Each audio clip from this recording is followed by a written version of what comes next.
বহু রূপে শ্রীরামকৃষ্ণ শরণাগতি স্বামী ভূতেশানন্দজি মহারাজ। এখানে শ্রীরামকৃষ্ণ এসেছিলেন আমাদের জন্য। আমরা যারা মোহনিদ্রায় আচ্ছন্ন, যারা স্বভাবতই স্বীয় স্বরূপকে ভুলে থাকি জীবনের লক্ষ্য কী এবং সেই লক্ষ্য প্রাপ্তির উপায় বা কী। শ্রীরামকৃষ্ণ যে তত্ত্বকথা বলেছেন তা নতুন নয়। বহু শাস্ত্রে বহুবার বলা হয়েছে, কিন্তু বারংবার পড়লেও সেই শাস্ত্র ঠিক এমনভাবে আমাদের বোধগম্য হতো না, অন্তরকেও এত আকৃষ্ট করত না। অবতারের বৈশিষ্ট্য এখানেই। ভগবতে আছে, একবার ব্রহ্ম শ্রীকৃষ্ণকে পরীক্ষা করবার জন্য তার সহচর রাখাল বালকদের এবং গোবৎসগুলোকে হরণ করে নিয়ে গেলেন।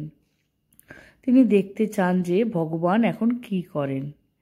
ভগবান শ্রীকৃষ্ণ প্রথমে আত্মবিস্মৃত ছিলেন, তাই চিন্তিত হলেন, ধেনুসহ সখারা গেল কোথায়। তারপর দিব্য দৃষ্টিতে সব দেখলেন।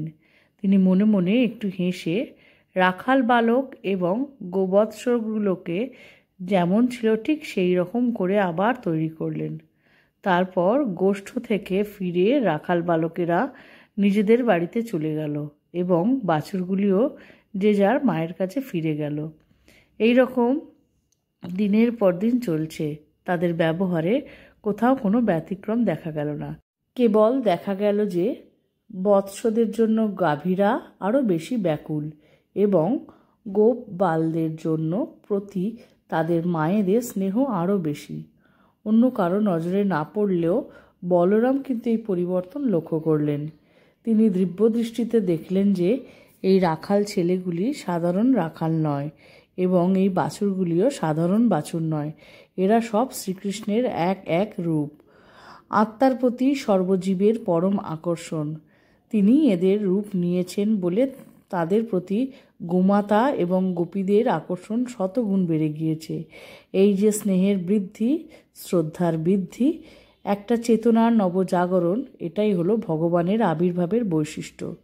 তিনি যখন আসেন, মানুষ নিজেকে তার পারিপার্শ্বিককে একটু ভিন্ন দৃষ্টি হলো তাদের চৈতন্য।